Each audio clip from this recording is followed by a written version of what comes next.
Assalamualaikum. Mama, what story are we going to be reading today? Today we are going to read a Quranic story, The Story of Two Gardens, and it is published by Pak Books. Are you ready? Yes! So let's start reading. Long, long ago, there lived two friends. One of them was a rich gardener, while the other one was a poor farmer. The gardener owned a huge plot of land.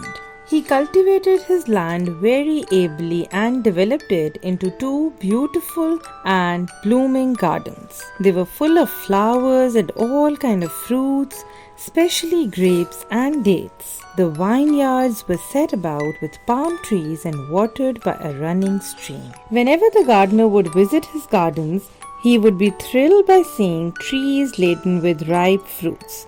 His heart would be filled with pride and arrogance. He would think this was all a result of his hard work and clever planning.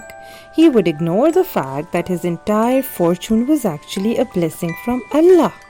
Without Allah's help, no one can achieve a single thing on this earth. One day, his friend, the poor farmer, visited him.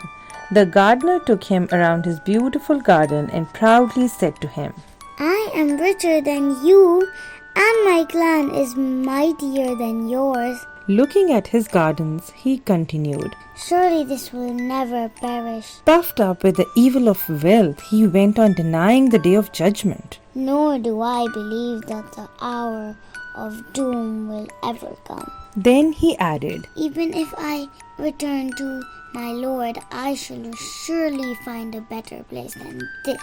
Little did he realize that all this was wishful thinking.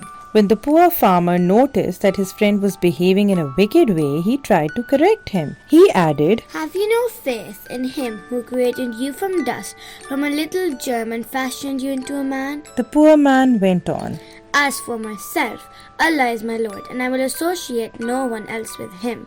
He advised the gardener that instead of entering the garden proudly, he should have gone into it in all humility and should have said, What Allah has ordained must surely come to pass. There is no strength except in Allah. Though you see me poorer than yourself and blessed with few children, The farmer argued, yet my Lord may give me a garden better than yours and send down thunderbolts from heaven upon your vineyards, turning them into a barren waste, or drain their water deep down into the earth, so that you will get no more benefit from it. The very next day was struck by calamity. All the fruits were destroyed.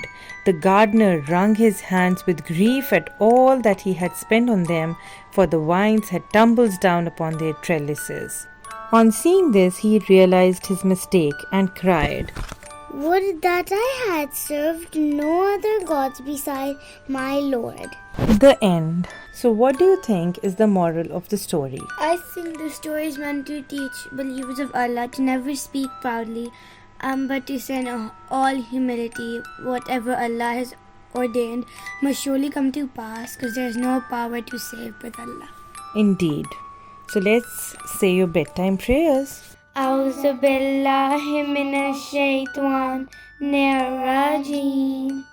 Bismillahir rahmanir rahim.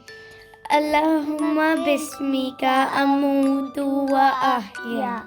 Ameen. Ameen. Allah Hafiz.